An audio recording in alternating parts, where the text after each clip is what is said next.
Now, the very first reason why I, dare your goodness, will be leaving the UK is because I am alone. Emmanuel, you know I've never wanted to be in the UK. Yeah. All my life, even before I went to the UK, my plan was to get to the UK and then move to US, and then COVID happened. So I just got stuck in the UK. I'm going to tell you why I left the UK if my experience was that good. The UK is better. I mean, don't get me wrong, it is much better than where I came from in Ghana, but it is definitely not the best option. There are some things that I wish were better in the UK. I'm not sure those... You prayed to God, you fasted, all because you wanted God to open the door for you to be able to move to the UK. You got to the UK and now you are desperately looking for ways to leave. If I count the number of people that have left the UK to countries like US, Canada, Australia, and the number of people that are in the process of leaving, it's shocking.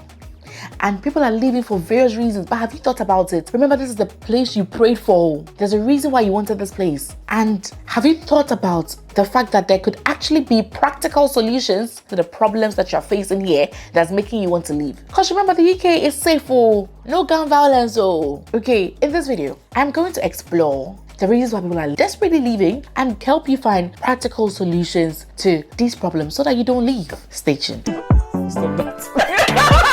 So, hi guys, welcome once again to my channel. If it's your first time on my channel, I talk about nursing, I talk about migration, I talk about opportunities for people to relocate abroad. Okay, so if these are topics that interest you, please consider subscribing. It's been a battle in my mind on whether I should relocate to the US or stay here in the UK. And I asked myself, what are the reasons why I want to leave? And I wrote them down and I said, what can I do to solve this problem in the UK here to make my life a bit more, pleasant? And I figured there were actually solutions to these problems that I was trying to run away from. There were solutions because remember, wherever you are going, it's not milk and honey. Wherever you are going, it's not a bed of roses. Wherever you are going, there are challenges there as well. Are you going to hop there and then 2 years down the line, you realize the challenges in those areas and then leave? Why don't you make the UK a better place for you? Because honestly, to me, I think your peace of mind in terms of safety and security and free healthcare. Anyway, people have issues with the NHS, but we'll come back to that later. I think is better than many things that we think we are running to the other countries. Okay, so let's tackle these problems, the reason why people are leaving. In my sort of like group or fraternity, nurses, care assistants, the reason why people are leaving is mainly because of the salary, okay? And I've said this in another video and I'll say it again. Yes, the salary is bad. After you pay your bills, you don't have anything left. But have you thought that it's probably because of where you're living? Have you thought that it's probably because you're living in a high cost area? That's why the money is not enough for you. I mean, I have been paying, like when I first moved to Northern Ireland, this is not the case anymore. I was paying like 485 or 435 as rent for a 2-bedroom apartment. 2-bedroom, storage, bathroom, kitchen, all to myself for that amount. At that same time, my colleagues in some parts of London and its environs and other parts of England were paying as much as 1,300 for a similar sized accommodation. So imagine the two of us, if we're earning practically the same or averagely the same amount of money, who will be able to save more? Why don't you sit down, think about it carefully, re-strategize and move to a low-cost area? Because I have interviewed several people here on my channel where they live in England, but they are paying rent as if they are living somewhere in a rural area in Northern Ireland. The rent is low. Meanwhile, it's a place in England. There are places in England that are still very affordable. You might think it's not even England. You can also move from England to somewhere like, let's say, Wales, Scotland, Northern Ireland, places that you have researched yourself and then you realize that it's affordable. You are killing yourself. You're giving everything to the landlord and you're not saving anything and you're blaming the UK. It's not the UK. Maybe you should move. Aside that, have you also thought of trying to progress in your career? There are people that have been band 5 all their lives and they've been here for, let's say, 17 years, 20 years, and they've been band 5 nurses. Aside nurses, let's say, whatever profession that you came with, do you know you can progress? Even if you came as a care assistant, do you know there's a way for you to progress to become a chap and then earn a bit more money? Do you know there are some chaps that are home managers managing care homes? There are some learning disability care homes in Northern Ireland where it's just a chap who's the manager. So do you know that regardless of the kind of thing that you are doing in the UK, there's a way for you to top up, upgrade, so that you'll be eligible for higher salary? If you're a nurse, did you know you can take a few more courses, specialize, even without specializing or taking courses, apply for a higher post and get more money? Or did you also know that you can even decide to branch to a different category altogether? Let's say you're a nurse but you want to do IT.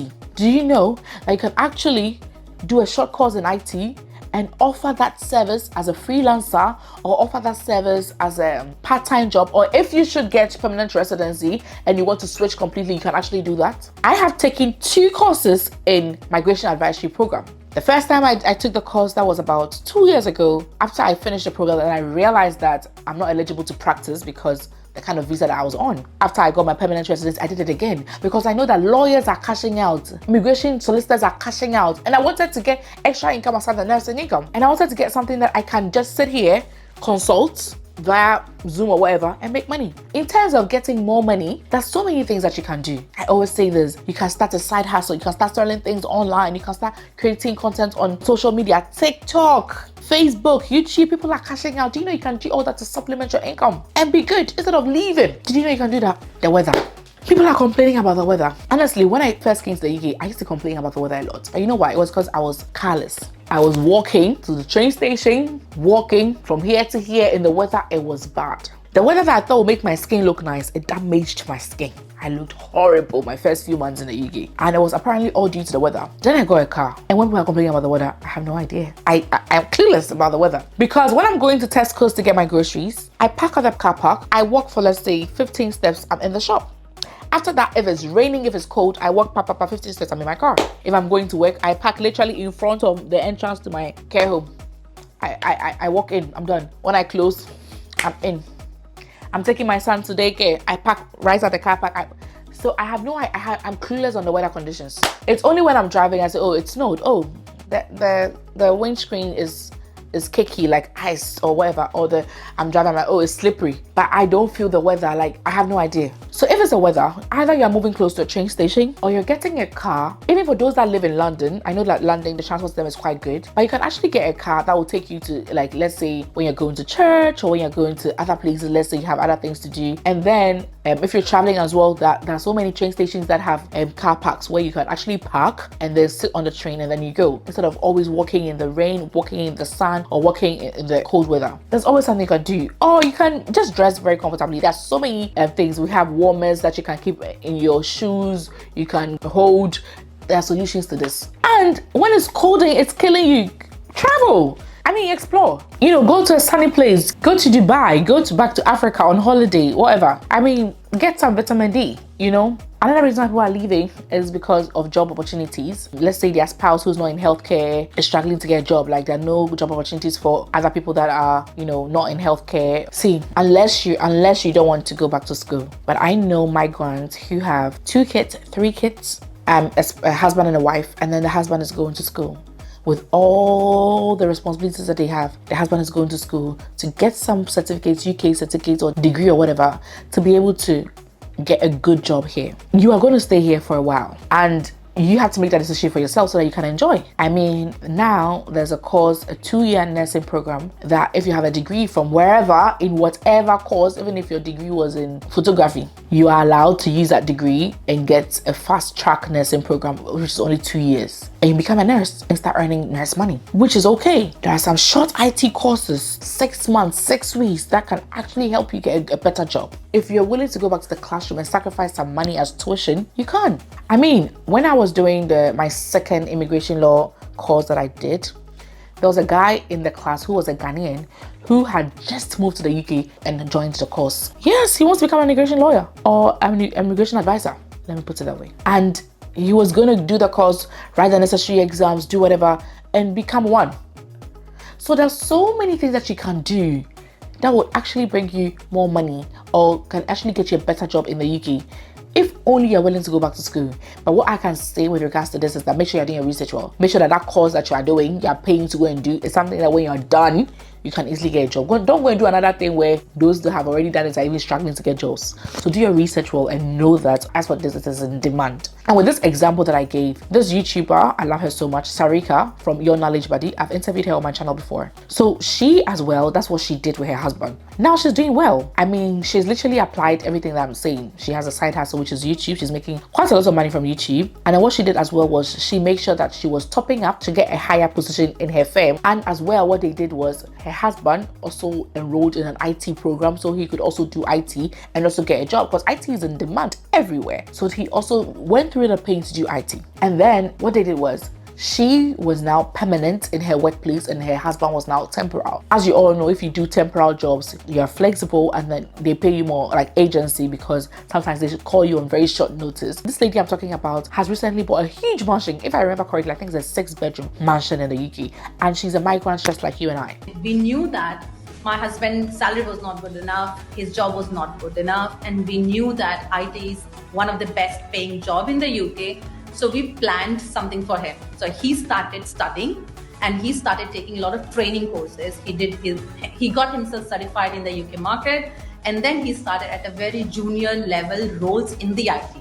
And after a few years of experience, he got into the IT, and that also into development kind of role. And for your new audience, what I'm going to say, in the UK, there are two kind of jobs. One is called the permanent job, one is called the contracting job. So the strategy that we followed, I was into a permanent job because I didn't want to take a risk because my job was going good. So I remained stable. However, because my husband was new to the IT, he wanted to take a risk. He started taking risk by getting into the contracting. So the moment you get into contracting job, your pay becomes double or triple. So that is how we started saving a lot, one with the permanent salary, with a decent salary, and then one with the contracting. And then say from 2015 or 16, we started saving for this house, the second house that we have bought. So instead of focusing on saving, we changed our focus on the source of income, how we can change the source of income or how we can do better in terms of source of income. So that was the first planning we did.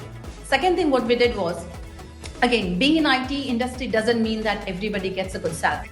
We have to learn and upgrade ourselves based on the latest trends. So being in the IT, what I did, I was studying continuously. I was doing minimum 2 certification in 1 year because I wanted to be updated with the current latest trends in the industry so that I can also get promotion in my company. And if you get a better rating, you can get better increment. So that did help us. The third thing that we did was we started paying all our bills yearly rather than monthly. So if you pay your all bills, and we were also investing in shares and stocks. And my husband loves to take risk. So he did risk some money in crypto. So we did not earn too much in crypto, but we earned good money in terms of investing in stocks. So we invested with big players like Tesla, Google, and then it did help us save some money with that. So things are possible, but we think that no, let's move to the US, that's where we're going to get big money. Even in the US, if you get the big money and you don't plan your life well, you still be broke. Do you think there are no broke nurses in the US? They are. Do you think there are no broke nurses in Australia? Hell yeah, they are. So think about this. Instead of leaving, are there practical solutions to your problems in the UK that you can solve? Another reason why people are leaving is the immigration rules. Yes, as for that one, is very concerning. It's very pathetic, honestly. Have you considered moving to another visa category? So let's say you're a care assistant, okay? And at the moment, you're no longer allowed to bring in your dependent. Or let's say you're a student and you're not allowed to bring your dependent. If you're a care assistant, do you actually know that nurses are still allowed to bring their dependent? So why don't you move to a different visa category, like say, getting into nursing? I mean, like I said, there's a 2-year course for you to be a nurse, and then get into nursing so you can actually bring your, I know it's a long way, but see, 2 years will come very soon. And then through that, you switch to a health and care worker visa, like nursing, not care assistant, and then you can still bring your family in. I mean, so some of the rules you can go about it, you can either change the visa category or, do a few things. If you speak to an immigration advisor or a lawyer, they'll let you know your options. There are so many things that you can actually do. Another reason people are leaving is racism. As for racism, it's everywhere. All I'll say is that you have to know the resources that are available to you, know your rights, and then know what to do and who to go to in terms of any racial abuse or discrimination at work. Know all these things that if it should happen to you, you know what to do so that you can stand firm on your ground and challenge certain situations that happen to you. Yeah, because who says there's no racism where you're going to? In some places that people are running to from the UK, it's even worse. As the UK is sort of like such tone. People are talking about raising of kids. Raising of kids, I think it's a bit more challenging in some other Western countries compared to the UK. It's everywhere. Okay, find a way. I think we should create a community with other like-minded migrants, let's say in your church or at your workplace, your colleagues, form friendship. Let your kids form friendship with their kids as well, because you people are like-minded people. Take your kids to church, take them to the mosque, pray for them, and once in a while take them to Africa. Let them see the reality on the ground and where we are coming from. Let them understand the situation better. These are all things that I think we should do, because like recently I was part of an enclave group. I was planning to take my enclave to go to the US, and the number of people that keep joining, and the number of people that, and this is enclave group of people from the UK, the number of people that keep joining the group, the number of people that have passed and are leaving, it's shocking. Really? Are we all leaving? Why don't you explore all these things I've said? And with the money as well, why don't you budget well? And why don't you get coupons from some shops that allow you to get some points that you can accumulate, and then later you'll be able to, make a few coins here and there. Why don't you budget, make a strict budget, and make sure you're not going exceeding your budget? Why don't you live within your means instead of sending family back home £500 every month, instead of buying designer expensive clothes? And why don't you use Lemfi to send money home to your friends and family so that you get value for your money? Because obviously we both know that Lemfi has the best transfer rates possible. It saves you time because the person is going to get the money instantly. It's very convenient and you get value for your money. They have the best rates ever. So instead of small, they get plenty. And the amazing thing is you can actually also make money, when you use my referral code Nanel for your first transfer. You get £10 or $20 or as much as 30 Canadian dollars if you send £100 or above, or you send $150 or 150 Canadian dollars and above. Yes, your first transfer, and you get all that, and there are no transfer charges, nothing. And you can send it to mobile money account, you can send it to bank accounts in over 10 different countries: Ghana, Nigeria, Benin, Cameroon, Senegal, Tanzania, Rwanda. Yes, if you're in the UK, Canada, or the US, you can send this money to all these African countries and no transfer charge. Use your money sensibly. And why don't you also invest in stocks and shares, so that you can get a bit more money? Because when you save all your money in the bank, at the end of the year, you're only going to get, based on how much you have, maybe £7 extra or £20 extra. But if you do your research and invest in stocks and shares, like what I do, the S&P 500, which is when you invest in the S&P 500, you automatically invest in the top 500 companies in the US. And we're talking about Apple, Tesla, blah, blah, blah, the big companies. It's like fail proof in a way, because it's been going on for decades and it has not failed. And I recommend that to you as well. Why don't you research more about it and then invest in stocks and shares where you can actually, your money can actually accumulate through compound interest? Why don't you do all that instead of packing your bags to leave?